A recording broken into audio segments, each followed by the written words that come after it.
Sa pamamagitan ng state-of-the-art 25,000 watts fully digital AM power stereo transmitter.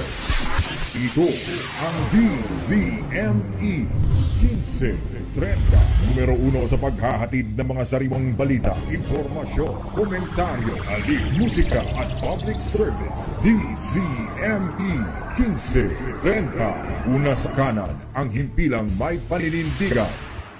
Rex Kayanong sa Target On Air. Oras sa Pilipinas sa 3:38 ng hapon. Dito kami karig sa barangay San Isidro, Montalban, Rizal. Teka boss, hindi na Montalban yan. Yan ay Rodriguez, Rizal. Unti-unti na ho kaming nakaka-recover karig matapos ho kaming bayuhin ng bagyong Ulysses nung last year.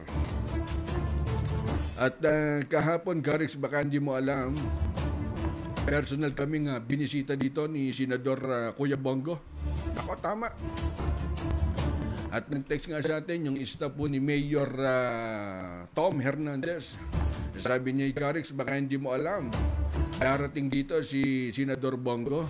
At kahapon pala, nagpunta ho siya dyan, personal.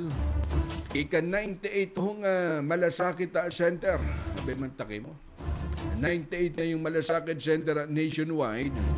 At personal hong pinuntahan ho yan ni Kuya Bongo.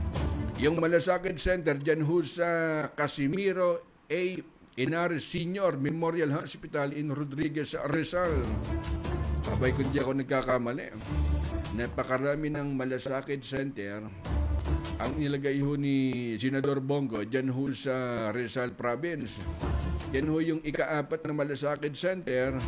At karagdagan, kumbaga yung nauna ho dyan, yung nasa Antipolo City Hospital System Annex. Yung nasa Bagong Cainta Municipal Hospital.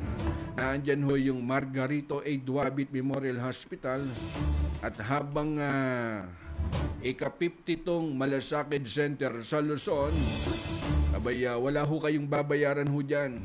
Kumbaga, zero.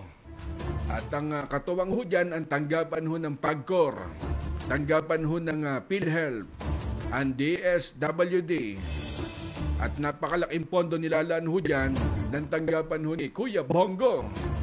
Alam niyo si Bongo, hindi ho napapagod.